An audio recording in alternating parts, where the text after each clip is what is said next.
Bonjour et bienvenue sur la cuisine de Noucha, j'espère que vous allez bien. Aujourd'hui, je reviens parmi vous avec une nouvelle thématique, une journée dans l'assiette d'une femme débordée. C'est une nouvelle rubrique que je souhaitais créer. Ainsi, tous les jours, je vais partager avec vous comment j'ai organisé mon repas du soir, le lunchbox pour moi et pour mon mari, tous les jours. Enfin, j'essaierai d'être studieuse, comment j'ai préparé le dîner de la petite et quelques petites astuces. Une fois par semaine, je vais ranger mes courses avec vous, l'organisation, les petites conserves. À chaque fois, on va réaliser des nouvelles conserves et j'essaierai dans la mesure du possible de répondre à toutes vos attentes et vos suggestions d'organisation, de menus, des choses que vous allez me laisser dans les commentaires parce que je lis tous les commentaires et je vous remercie du fond du cœur parce que ça me remplit de joie. Et là, la vidéo d'aujourd'hui, c'est mon retour de course et comment j'organise la journée du samedi entre le marché, le retour de course, comment je range la viande, que je vais ranger les légumes, comment je les conserve par famille de légumes, les herbes, comment je vais congeler mes herbes également et pourquoi je congèle une partie et je laisse une partie. Je vous expliquerai tout ça. L'ail, les conserves de poivrons en maison. On va réaliser également une sauce de tomate multifonction passe-partout et on va ranger la viande avec diverses marinades pour mieux s'organiser dans la semaine. On va faire le repas de la famille du samedi, le dessert ainsi que le dîner. Découvrons la vidéo ensemble. Une fois réveillée le samedi, je suis pas adepte de la grasse matinée, je préfère les siestes le samedi. Du coup, je me réveille avant tout le monde. Je me fais mon eau citronnée parce que je suis en régime intermittent, enfin en jeûne intermittent, on aura l'occasion d'en parler. Et je prépare le petit déj de la petite. Elle aime bien les smoothies. Alors, je lui fais un smoothie banane, fraise et orange pressée avec une barre de céréales fait maison. On aura aussi l'occasion de la faire les prochaines fois. J'essaie dans la mesure du possible de lui donner une alimentation équilibrée. Je sais qu'à cet âge-là, ils aiment bien le sucre, mais j'essaye de lui apporter un sucre naturel.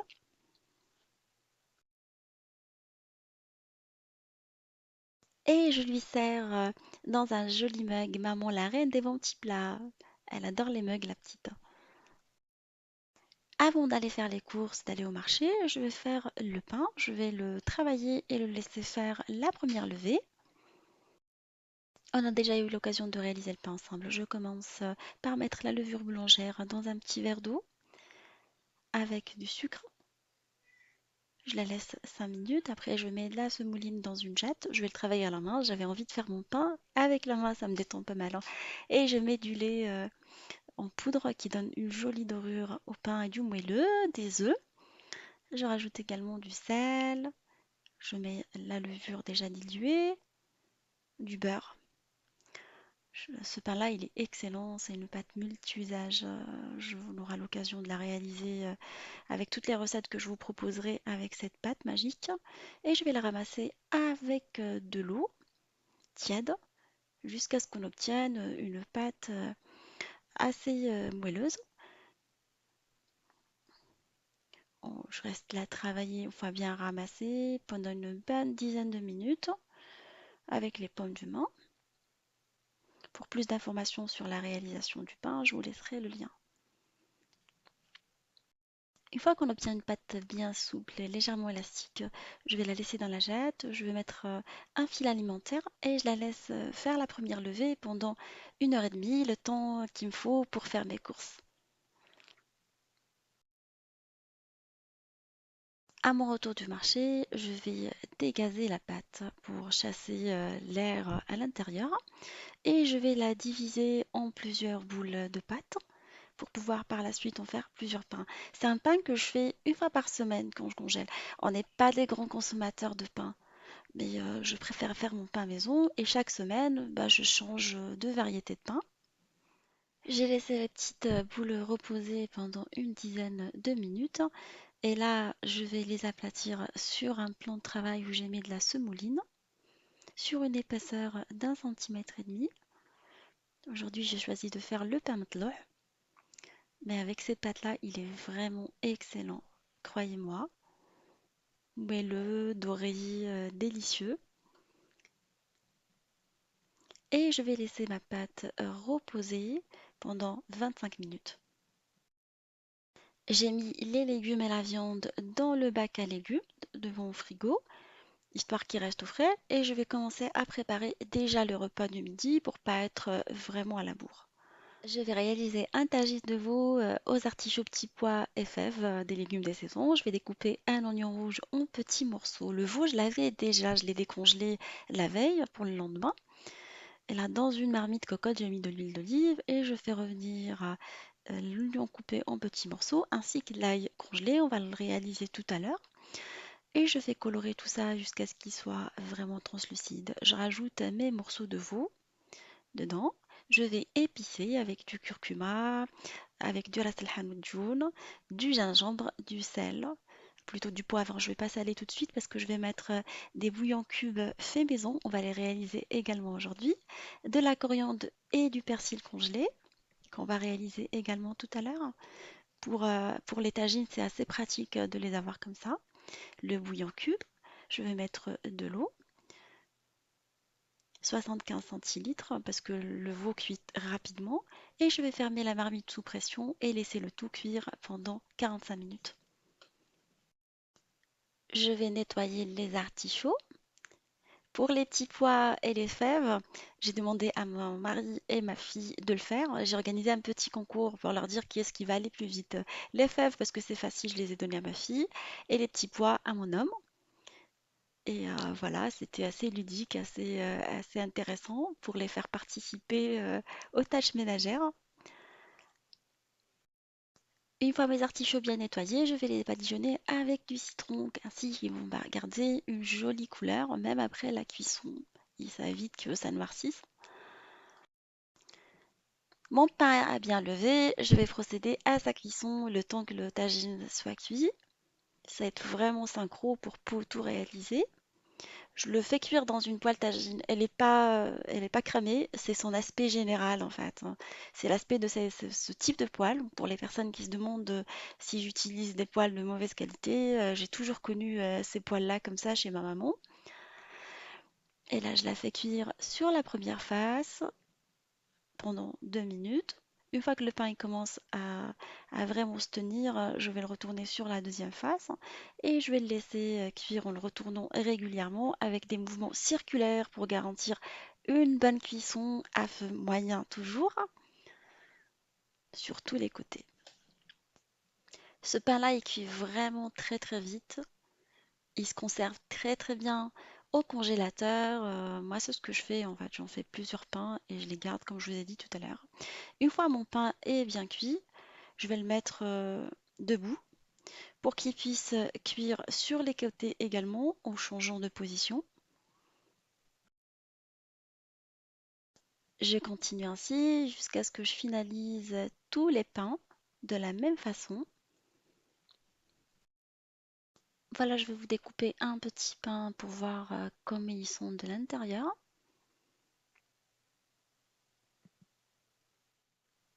Là, mon tagine est prêt. J'ai goûté. Je vais réajuster l'assaisonnement. Je trouve que c'est pas assez salé avec le bouillon cube. Je vais mettre un peu de sel et je vais mettre les légumes nettoyés. Je vais laisser cuire cette fois-ci, pas sous pression, mais normal, pendant une quinzaine, voire même moi ça m'a pris 18 minutes, à feu moyen. Puisque les légumes étant nouveaux, ils vont cuire très rapidement. Ça va nous permettre d'avoir une sauce assez épaisse. On vérifie de temps en temps, on mélange. Pour les amateurs de piment comme moi, vous pouvez rajouter un piment pour bien parfumer la sauce. Et on va préparer la salade marocaine. Je vais éplucher les tomates, comme elles ne sont pas issues de culture biologique. En plus, c'est meilleur au goût quand c'est épluché. Je vais les épépiner. Je vais couper un piment doux en tout petits morceaux. Et je coupe la tomate, les oignons nouveaux et le persil de la même façon. Pour plus d'informations sur la préparation de la salade marocaine, je vous laisserai le lien. Le persil, je préfère uniquement le ciseler grossièrement.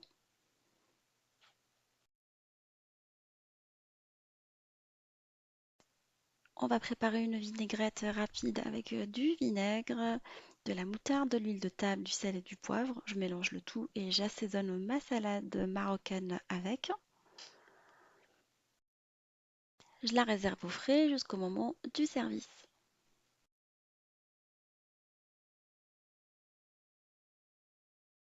On prépare une deuxième salade avec l'orange sanguine et du fenouil.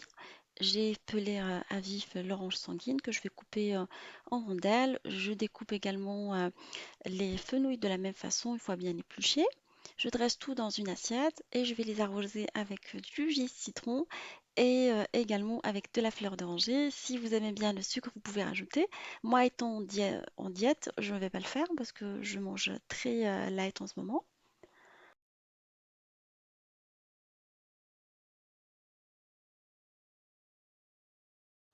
Là, j'ai dressé ma table. On va déposer le tagine avec sa sauce onctueuse, ainsi que les deux petites salades, le pain. J'ai choisi comme couleur aujourd'hui turquoise et orange. Je trouve que ça se marie très très bien. On est passé à table, le tagine il a eu vraiment du succès. On a adoré, il ne restait plus rien.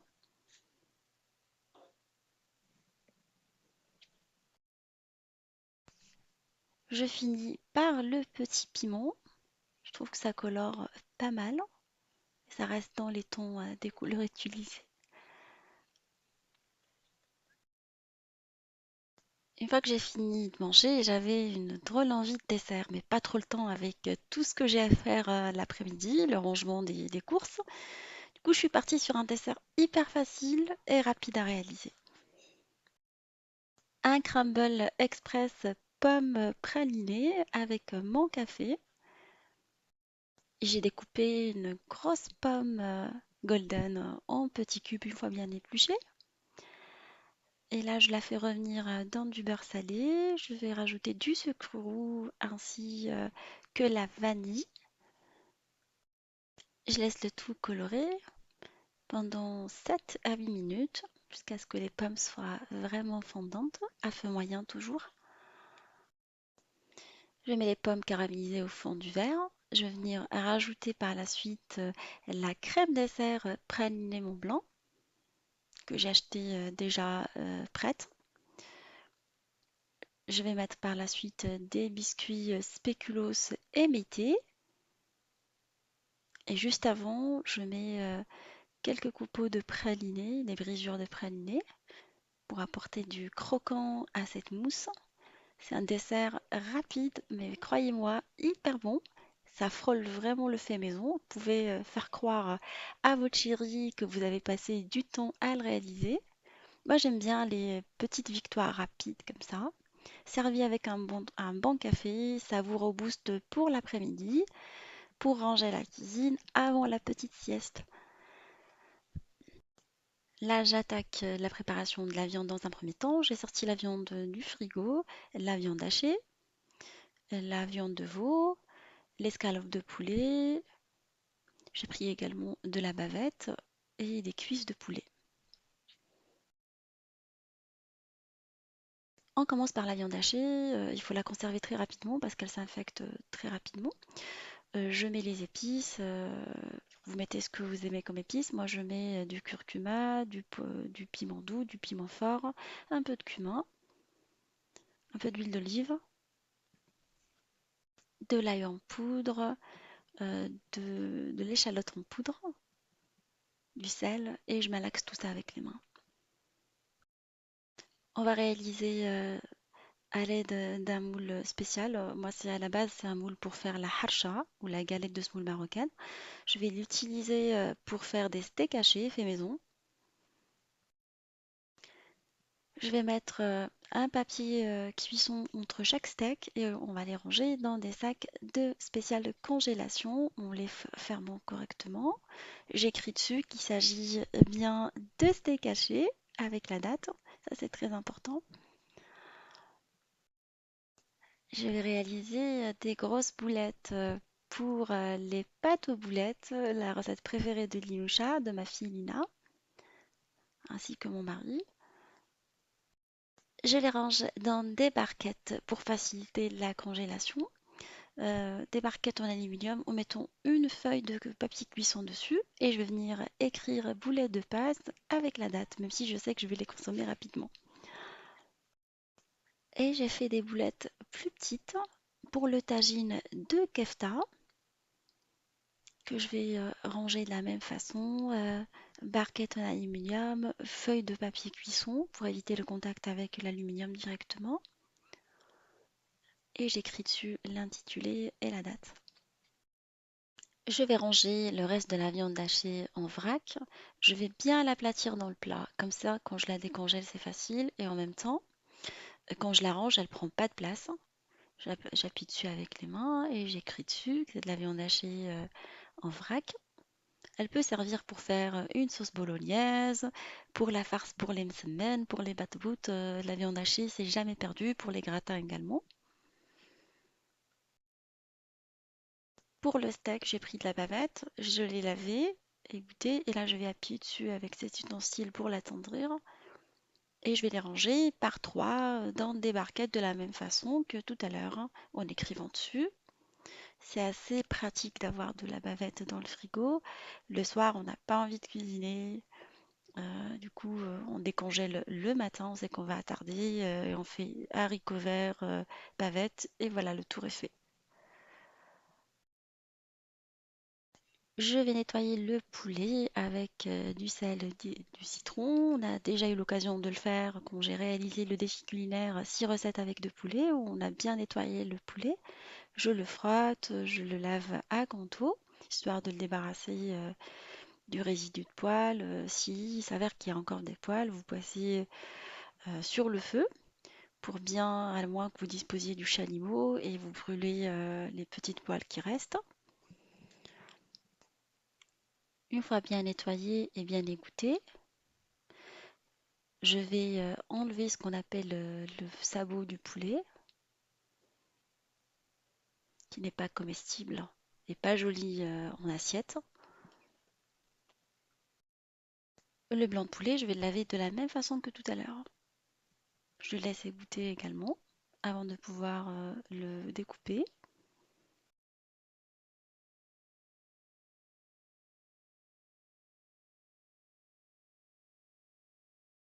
Une fois les cuisses de poulet bien égouttées au frais, je vais les taillader et je vais les mariner selon une recette que j'ai déjà eu l'occasion de réaliser. C'est des cuisses de poulet marinées au four avec une touche asiatique.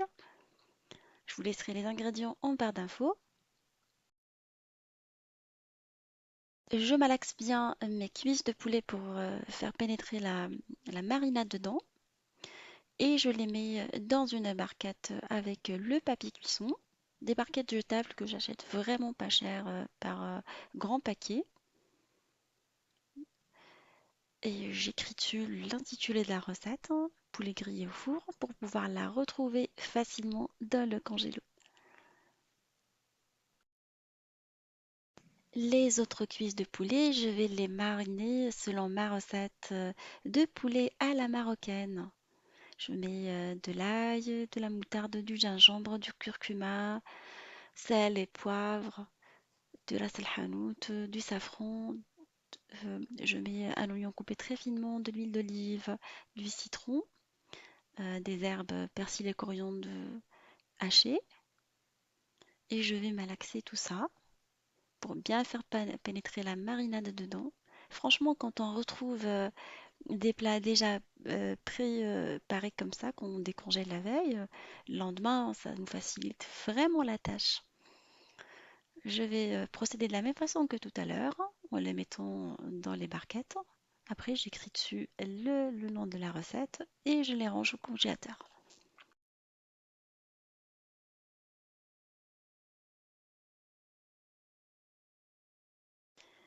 Pour le blanc de poulet, là, on va passer à la réalisation des recettes avec. J'ai découpé une partie en gros cubes pour les brochettes et je vais le réaliser à l'indienne tandoori avec du lait de coco, des épices tandoori. Je mets du gingembre, de l'ail, du citron, Et je vais bien malaxer mes brochettes, les enfiler dans les pics et les ranger comme tout à l'heure dans les barquettes avec du papier cuisson et écrire dessus le nom de la recette pour les retrouver facilement dans le congélateur. Je vais réaliser une deuxième recette de brochettes, c'est des brochettes de poulet au curry. Je vais les assaisonner avec de la moutarde, de la sauce piquante, de la poudre d'ail, du curry, du gingembre. J'oublie pas le citron également. Je vais malaxer tout ça, vous salez au goût également. Je vais les enfiler dans les pics de brochettes avec des poivrons. On verra tout à l'heure, j'ai ramené des poivrons pour ce type de recette. Et je vais les conserver de la même façon dans les barquettes en écrivant dessus l'intitulé de la recette. C'est des recettes assez pratiques pour le dîner du soir, servies avec un riz ou des légumes marinés, grillés, ça peut à la plancha, c'est hyper sympa et facile en même temps. Vous décongelez la veille et le lendemain, vous avez une recette pratiquement prête. Là, nous allons réaliser des nuggets de poulet panés. J'ai coupé le poulet en aiguillettes et je vais venir l'assaisonner. Moutarde, poudre d'ail et d'échalote, le jus de citron, le curry, le sel et je vais malaxer mes aiguillettes de poulet. Après, je vais les passer dans la farine.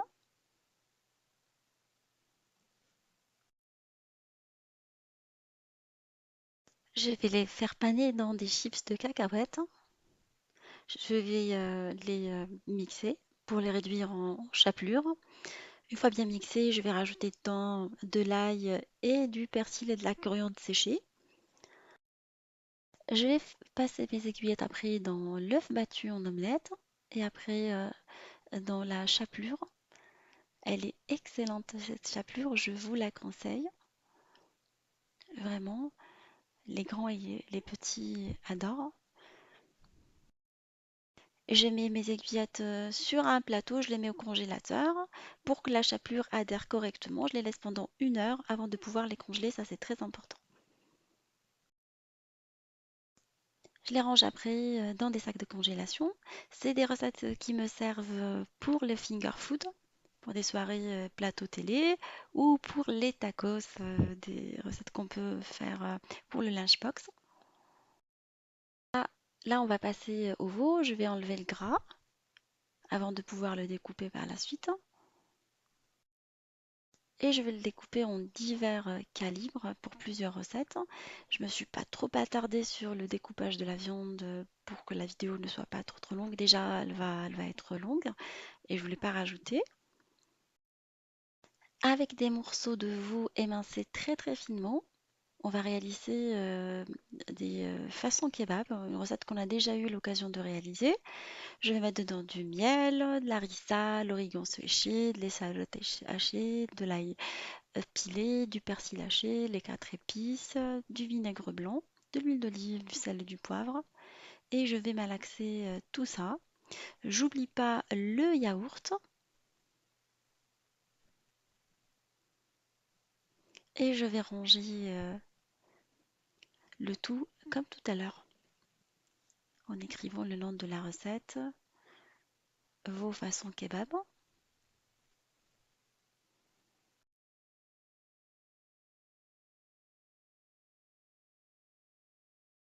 On va mariner du veau émincé finement. La pièce qu'on a choisie, c'est de la noix de veau. En fait, j'ai oublié de vous le dire. Je vais la mariner pour réaliser après un wok de veau aux légumes, selon une recette qu'on a déjà eu l'occasion de réaliser avec du gingembre, du miel, de la sauce soja salée, l'huile de sésame, de la sauce de poisson, du poivre blanc, un tout petit peu de piment, une pincée de curry pour bien relever le goût. Et je range le tout dans la barquette comme tout à l'heure en mettant l'intitulé de la recette. Avec le reste du veau émincé, je vais venir le réaliser pour une recette de tagine de kebab mardour au kebab trahi avec de l'ail pilé, de l'oignon coupé très finement, huile d'olive, piment doux, piment fort, cumin, harissa et les herbes persil et coriandre. Je mélange le tout et je le remets dans la barquette. Après, on va le réaliser dans le tagine avec l'œuf, hein, selon la recette qu'on a eu déjà l'occasion de le faire pendant le mois du Ramadan et j'ai réalisé pendant la fête du mouton. Et là, on remet toute la viande dans le congélateur. Et voilà mon retour de course pour les légumes. J'ai ramené plein de légumes de saison selon la liste déjà établie pour réaliser des recettes dans la liste.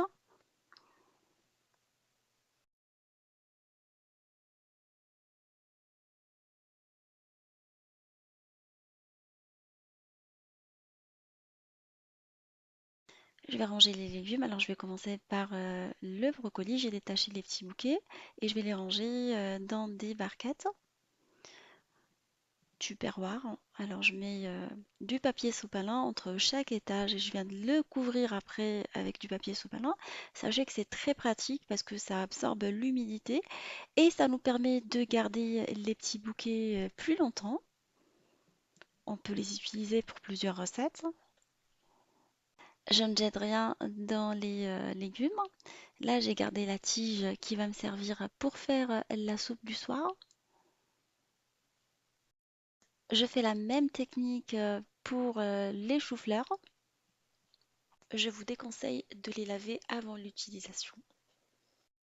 Pour les poivrons, alors j'ai pris deux variétés. Les gros poivrons qui vont me servir pour cuisiner plusieurs plats. Je vais les mettre dans du papier aluminium, puis dans le bac de légumes du réfrigérateur où ils vont se conserver une semaine. Au-delà de cette date, je vous les déconseille parce que le poivron il a tendance à se flétrir. Comme les poivrons ils sont assez gros, je les utilise plusieurs fois. Je découpe une partie, on aura l'occasion de les voir pendant la semaine, et je les remets dans le papier de la même façon. On passe à la conservation des autres légumes. On va se munir d'un maxi papier essuie-tout. Je les achète vraiment pas cher. Cette technique que je vais vous expliquer permet de mieux conserver les légumes au réfrigérateur, mieux qu'un sac plastique. Je mets le papier sopalin dans un tupperware et je vais venir déposer mes légumes en mettant des étages. Entre les étages, je mets le papier absorbe tout. Ça permet vraiment d'éviter le développement de la pourriture des légumes, les conserver mieux longtemps. Je ferme correctement la boîte pour éviter de l'air de pénétrer. Puis après, je vais le déposer dans le bac à légumes au réfrigérateur. Pour les cardons, je vais les mettre dans une bouteille coupée en deux, dans de l'eau que j'ai remplie avec de l'eau. Ça permet de les conserver pendant 2 jours en dehors du réfrigérateur. Pour les herbes aromatiques, je les nettoie avec du bicarbonate de soude, une cuillère à café par litre de lavage et je vais les tremper pendant 10 minutes. Ça permet de les nettoyer en profondeur, d'éviter d'avoir des résidus de pesticides et tout ce qui est limaces, moisissures. Et je les laisse tremper, comme je vous ai dit, pendant 10 minutes. Je les égoutte et je les rince par la suite. J'en profite pour enlever les feuilles fanées des bouquets pendant que je les lave. Je vais les passer après à l'essoreuse de légumes. Après, je vais former des petits bouquets. Alors, je traite mes herbes comme si c'était des fleurs.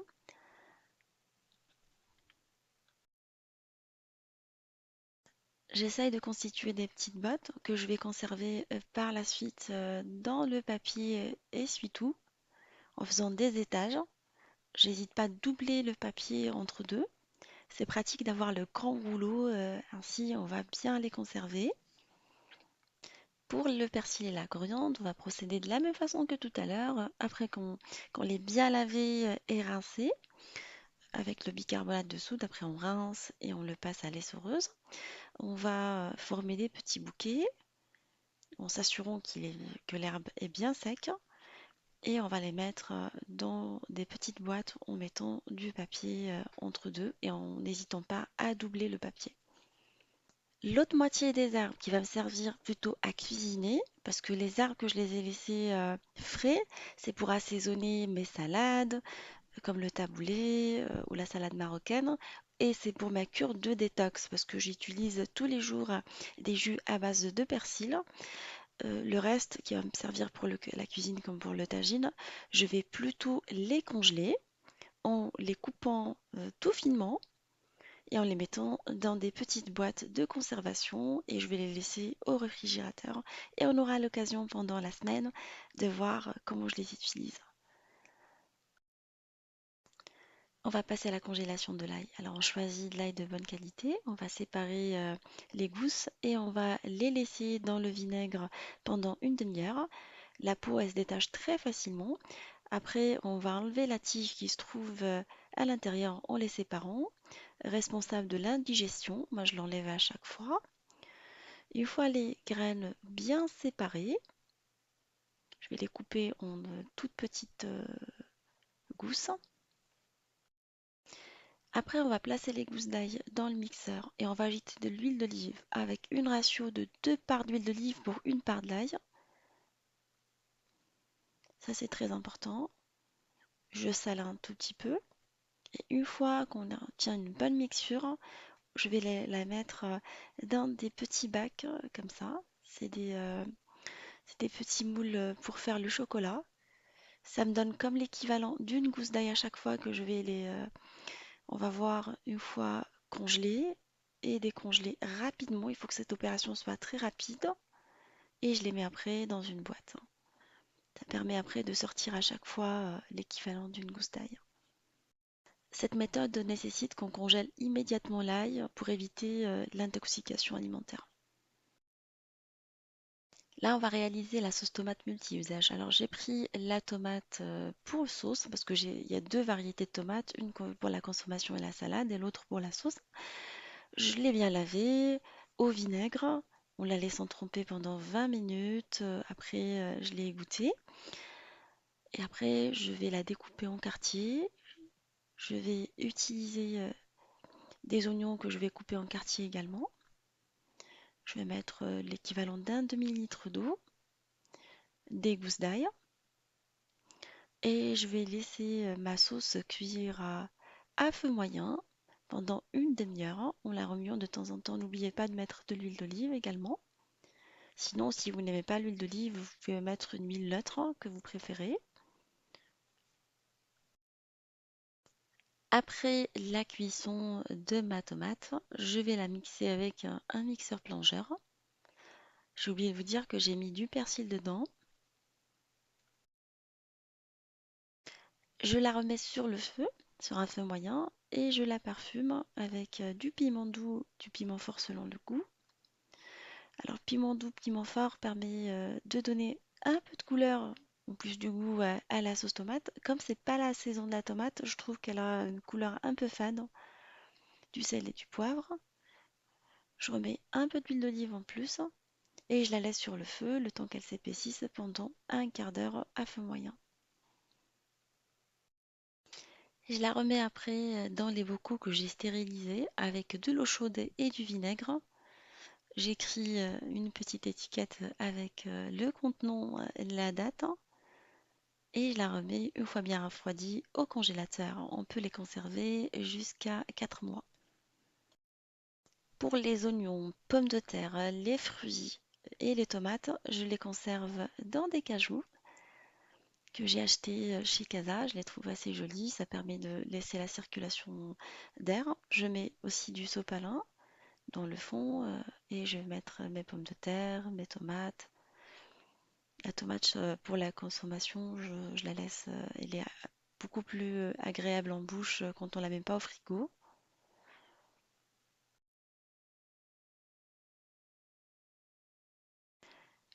Pour la conservation des poivrons à l'huile d'olive, alors j'ai pris la deuxième variété de poivrons allongés. Je vais les piquer un peu et je vais les faire griller dans un four en mode grill. Sinon, vous pouvez les faire griller au grill ou sur le feu, sur le gaz. Une fois bien grillés, je vais les mettre dans un sac plastique pour favoriser la condensation pendant un quart d'heure. Ainsi, la peau, elle va s'enlever facilement. Après, je vais retirer la peau délicatement. J'évite de les laver parce que je les ai déjà lavés avant avec du vinaigre. Les, euh, J'enlève la peau tranquillement. Vous allez voir, la peau elle se détache vraiment facilement. Je vais les épépiner et les couper après en lanières.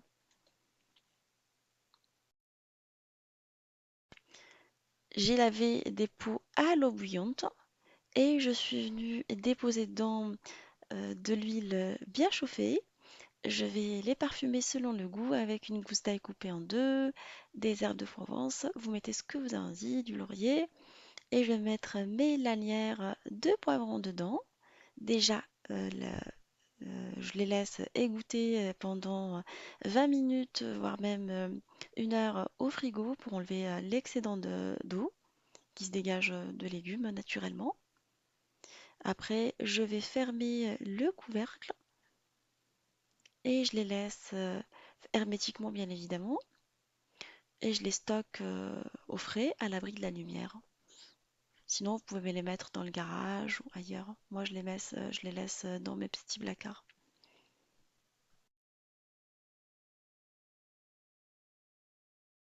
Une fois que j'ai rangé tous les légumes, la viande, fait mes conserves, j'ai fait une petite sieste.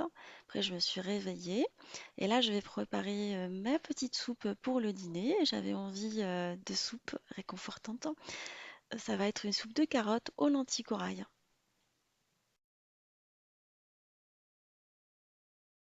Dans une marmite à fond épais, je fais revenir dans de l'huile d'olive, de l'oignon coupé en petits morceaux, ainsi que de l'ail, jusqu'à ce qu'il soit vraiment translucide.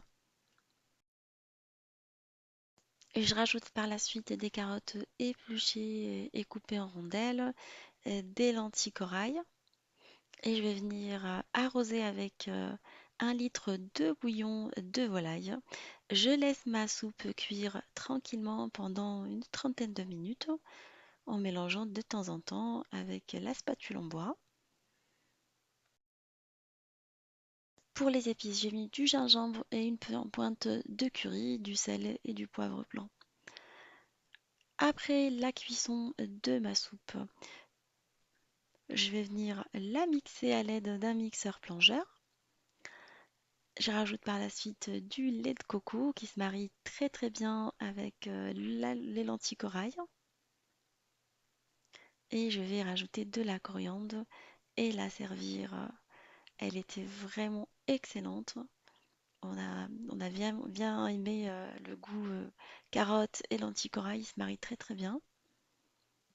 Et avant de me coucher, je me fais mon détox du soir avec du concombre, persil, gingembre et jus de citron vert. Il est excellent pour la rétention d'eau. Franchement, le matin, on se sent vraiment dégonflé, hein. Et on voit vraiment des résultats au bout d'un mois d'utilisation. Et voilà ma journée de femme débordée, mon retour de course, organisation, mes conserves, mes repas en famille du samedi est fini. J'espère que cette vidéo vous a plu. N'hésitez pas à me laisser vos commentaires en barre d'infos. Je vous fais des gros bisous et je vous dis on se retrouve sur la cuisine de Nimoucha avec des nouvelles recettes. Un nouveau voyage culinaire et à bientôt!